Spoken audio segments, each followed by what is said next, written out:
India news के इस खास बुलेटिन में आपका स्वागत है। मैं हूं आंचल सिंह और आप देखेंगे आज की खास खबरें। तो आइए जानते हैं उन खास खबरों को जिनका सीधा सरोकार आपसे है। परंपरा साड़ी, लहंगा, सूट और कुर्ती का नया शोरूम जिसने धूम मचा दी। विशाल सिनेमा के सामने, नरौली रोड, सिधारी, आजमगढ़। बर्थडे, सालगिरह और शादी की खरीदारी पर स्पेशल छूट का पैकेज। परंपरा, एक बार आइए, आपको भी प्यार हो जाएगा। अपराधी बेटे को समझाना माँ बाप के लिए भारी पड़ा था।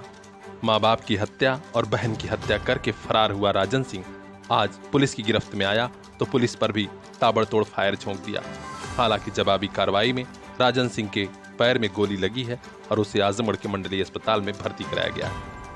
इस बारे में मीडिया को जानकारी देते हुए पुलिस अधीक्षक अनुराग आर्य ने बताया कि कप्तानगंज थाना क्षेत्र के धंधारी गांव में ही घटना हुई थी। आरोपी राजन सिंह ने अपने पिता भानु प्रताप और मां के अलावा एक बहन की भी हत्या कर दी थी। 16 अप्रैल 2023 को थाना कप्तानगंज अंतर्गत धंधारी गांव में एक ही परिवार के 3 लोगों की हत्या के संबंध में थाना कप्तानगंज पर एफआईआर नंबर 93/23 धारा 302 आईपीसी पंजीकृत किया गया था। घटनास्थल निरीक्षण और अनुसंधान से यह स्थापित हुआ था कि इस घटना में अभियुक्त राजन सिंह के द्वारा अपने पिता, माता व 14 वर्षीय बहन की कुल्हाड़ी से हमला कर हत्या कारित की गई थी। इसकी गिरफ्तारी के लिए मेरे द्वारा 3 टीमें गठित की गई थी। आज 20/21 अप्रैल रात्रि में लगभग 12:15 बजे पुलिस मुठभेड़ के दौरान इस अभियुक्त राजन सिंह को गिरफ्तार किया गया है। इस दौरान इसके दाहिने पैर में गोली लगी है। उपचार के लिए इसको अस्पताल भेजा गया, जहां वर्तमान में इसकी स्थिति सामान्य बनी हुई है। इसके पास से घटना में प्रयुक्त कुल्हाड़ी, स्वयं व अपने पिता के 2 मोबाइल, 2700 रुपया एवं घटना के समय पहने हुए लोअर, टी शर्ट और चप्पल बरामद हुए हैं। साथ साथ इसके पास से एक प्लास्टिक बोतल में पेट्रोल बरामद हुआ है, जिसका इस्तेमाल ये अपने जो कपड़े थे उनको जलाने के लिए इस्तेमाल करने वाला था। ये भी इसके पास से बरामद किया गया है। इससे 2 टीमों के द्वारा विस्तृत पूछताछ की जा रही है। अभी तक की पूछताछ से तथ्य प्रकाश में आए हैं कि 15 अप्रैल को इसी के गांव के एक व्यक्ति के यहाँ 2 बोरी गेहूं चोरी इसने किया था। इसके संबंध में जब इसके पिताजी को शिकायत की गई, इसके पिताजी के द्वारा, माँ के द्वारा इसको डांटा गया। इससे क्षुब्ध होकर इसने रात में लगभग 2:30 से 3 के बीच में उठा और 2 कुल्हाड़ी जो इसके घर पे ऑलरेडी रखी हुई थी उनको उठाया। एक कुल्हाड़ी से अपने पिताजी के सर पे कई बार वार किया। तब तक इसकी माताजी जग गई और इनके बीच में संघर्ष हुआ। इनकी माताजी ने इससे कुल्हाड़ी छीनने का प्रयास किया। उसके बाद इसने अपनी माताजी को भी दूसरी कुल्हाड़ी से कई बार उनकी गर्दन पे वार करके हत्या कर दी। और जो इसकी बहन थी, छोटी बहन, 14 वर्षीय छोटी बहन थी, जब वो खेत की तरफ भागने लगी तो उसको भी इसने कुल्हाड़ी से मार कर गले पे कुल्हाड़ी से वार करके हत्या कर दी।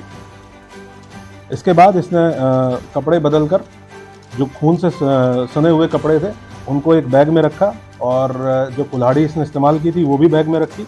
अपने पिताजी के मोबाइल, माताजी के मोबाइल और अपने पिताजी की जेब से 6500 रुपया निकाल कर अपने पास रख लिया। इसके पास एक कट्टा और कारतूस भी था जो इसने बैग में रखा। इस सारे सामान को इसने जाके गन्ने के खेत में छिपा दिया। इसका प्लान ये था, इसके बाद जो पूछताछ में इसने बताया है कि ये इसके बाद अपनी जो एक बहन बची हुई थी जो उस दिन शहर में मौजूद थी उसकी भी हत्या करने वाला था और ये जनपद आजमगढ़ वापस आया था। फरार होने के बाद जनपद आजमगढ़ वापस आया था अपनी बहन की हत्या करने के लिए। इसी दौरान ये गया था, उस बैग में जो इसका सामान रखा हुआ था, कट्टा रखा हुआ था, कुल्हाड़ी रखा हुआ था और उसके साथ साथ जो कपड़े रखे हुए थे उनको लेने के लिए पेट्रोल की जो शीशी इसके पास से बरामद हुई है उसके संबंध में इसने बताया है कि इसका इस्तेमाल इसको करना था। जितना भी साक्ष्य था, जो कपड़े बरामद हुए हैं, चप्पल बरामद हुई है, उन सबको जलाने के लिए ये पेट्रोल का इस्तेमाल करने वाला था। पुलिस मुठभेड़ के संबंध में जो घटना हुई है उसके संबंध में एफआईआर नंबर 98/23 धारा 307 3/25 आर्म्स एक्ट थाना कप्तानगंज पर इसके विरुद्ध पंजीकृत किया गया है।